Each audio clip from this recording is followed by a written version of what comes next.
Hello everybody, this is Huang Jiyuan. I'm at a park near my house. And before we get into today's topic, I'd like to show you one of my favorite views in Beijing. So there, you see that tall building? That's the CBD.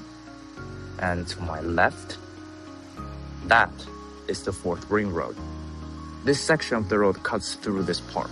And pretty amazing view, isn't it? I was born and raised in Beijing.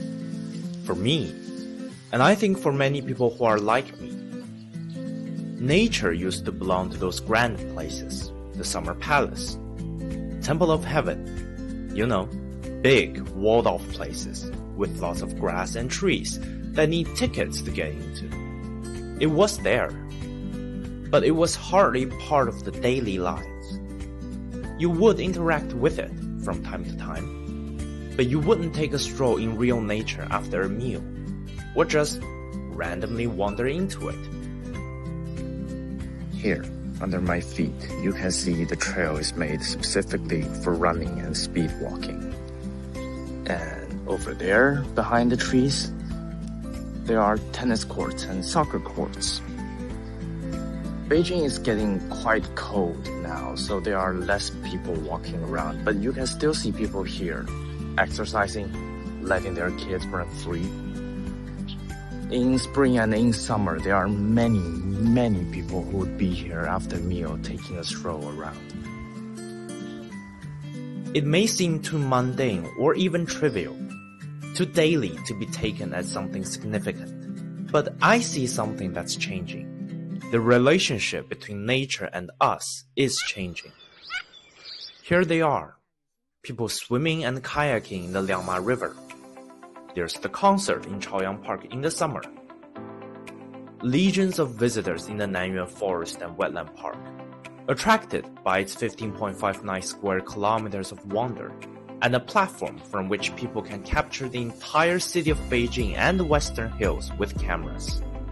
People are still interested in big malls and cinemas, but nature is creeping into their routine and taking up more and more space in their lives, both literally and figuratively.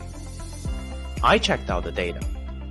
By January 2025, 43.32% of built-up areas in Chinese cities are covered by vegetation. Per capita park space reached 15.65 square meters. Village greenery coverage stands at 32.01%. Harmony between human and nature, right?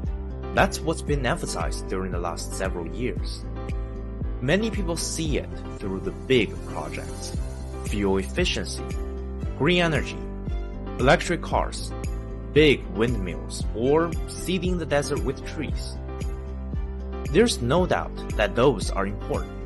Last year, I went to the Inner Mongolia Autonomous Region, saw firsthand how lives could be changed by these big endeavors.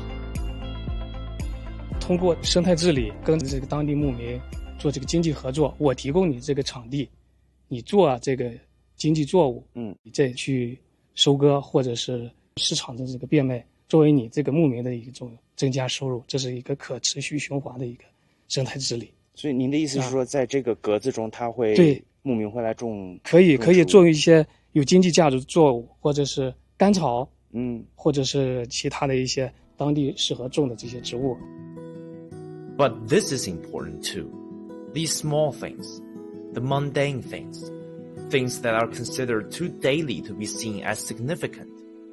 These quality of life improvements touch upon each individual, exerting a subtle influence on them, making their lives just a little bit better each and every single day.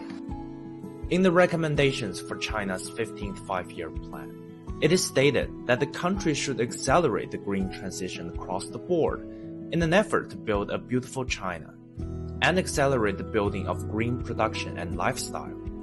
What you are seeing right now is a fraction of what beautiful China looks like, and it is what the future will be built upon.